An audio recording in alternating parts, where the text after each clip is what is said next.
Kami ambil, seorang penumpang kereta api mengalami keterlambatan lebih dari 3 jam dalam perjalanan dari Jakarta ke Surabaya. Kereta yang seharusnya tiba pukul 16.00 WIB mengalami gangguan teknis akibat kelalaian operator. Kereta api dalam melakukan keberangkatan, akibat keterlambatan ini, penumpang kehilangan kesempatan untuk menghadiri acara penting yang sangat bergantung pada ketepatan waktu kedatangan kereta. Penumpang juga mengalami kerugian emosional dan material akibat ketidakprofesionalan pihak operator.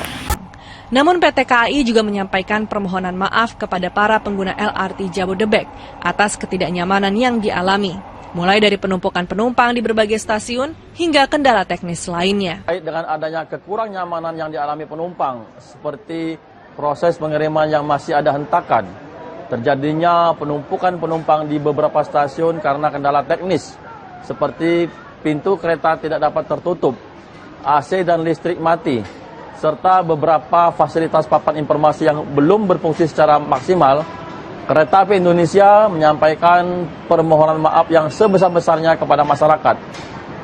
KAI berkomitmen untuk terus memperbaiki dan meningkatkan layanan LRT Jabodebek. Permasalahan utama kasus terbagi menjadi 3. Yang pertama, operator lalai dalam menjalankan tanggung jawab untuk melakukan pemeriksaan dan perawatan teknis secara menyeluruh sebelum keberangkatan sehingga mengakibatkan kerusakan teknis selama perjalanan. Yang kedua, operator kereta api gagal memenuhi kewajiban sebagaimana dijanjikan kepada penumpang. Yang terakhir, penumpang mengalami kerugian material berupa biaya tambahan seperti akomodasi atau transportasi alternatif serta kerugian material berupa hilangnya kesempatan menghadiri acara penting dan stres emosional akibat keterlambatan. Bagaimana upaya dalam penyelesaian masalah ini? Dalam upaya penyelesaian masalah ini harus berdasarkan dengan landasan hukumnya. Penyelesaian pertama yaitu pengajuan komplain yang resmi, yang dimana penumpang dapat mengajukan komplain yang resmi kepada operator kereta api dan menuntut pertanggungjawaban atas keterlambatan yang terjadi.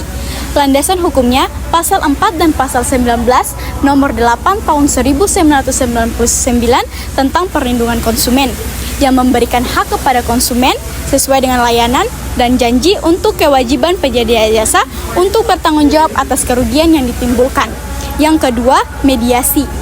Penumpang dapat membawa permasalahan ini ke Badan Penyelesaian Sengketa Konsumen atau BPSK untuk mediasi. Mediasi memberikan peluang bagi kedua belah pihak untuk mencapai kesepakatan yang adil tanpa melalui proses yang lebih panjang dan lebih rumit lagi. Landasan hukum yaitu pasal 45 Undang-Undang Nomor 8 Tahun 1999 tentang penyelesaian sengketa konsumen yang mendorong penyelesaian sengketa secara damai.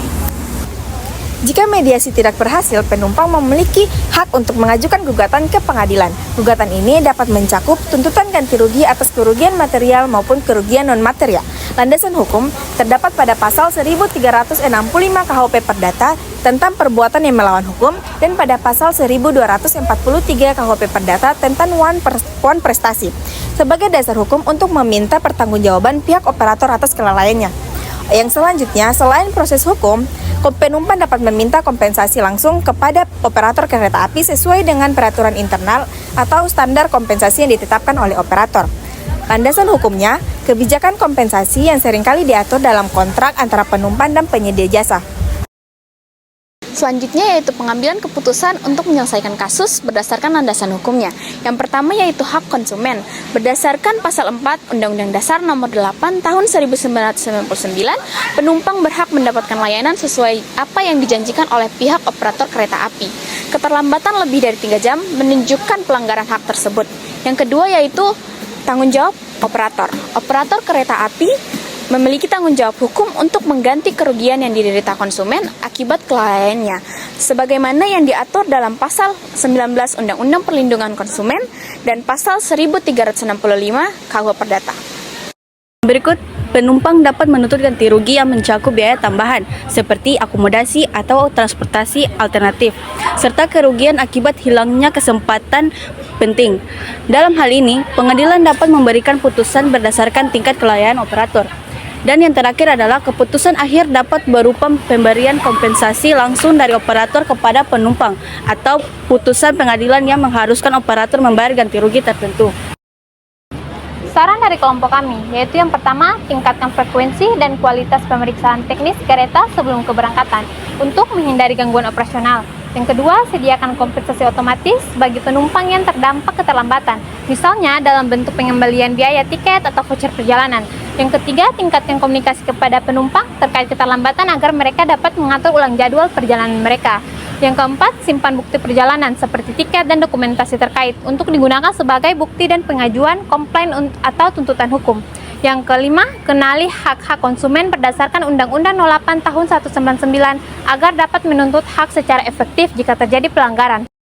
Saran selanjutnya yaitu memperkuat pengawasan terhadap operator kereta api untuk memastikan kepatuhan terhadap standar layanan. Kemudian yang terakhir adalah terapkan sanksi tegas terhadap operator yang terbukti lalai agar kejadian serupa tidak terulang di masa depan. Untuk menjamin perlindungan konsumen di sektor transportasi publik, peningkatan kualitas layanan dan penegakan hukum yang tegas merupakan langkah penting. Kesimpulan, kasus ini mencerminkan kelalaian operator kereta api dalam memenuhi tanggung jawabnya untuk menyediakan layanan yang tepat waktu dan andal. Penumpang sebagai konsumen dirugikan baik secara material maupun non-material. Akibat pelanggaran ini, penyelesaian sengketa dapat dilakukan oleh beberapa tahapan, mulai dari pengajuan komplain, mediasi, hingga gugatan di pengadilan. Dalam konteks hukum, operator dapat dimintai pertanggungjawaban atas kerugian yang terjadi. Sekian video yang dapat kami sampaikan mengenai contoh kasus asuransi dan hukum transportasi. Semoga dapat membantu menambah wawasan teman-teman. Sekian dari kami. Wassalamualaikum warahmatullahi wabarakatuh.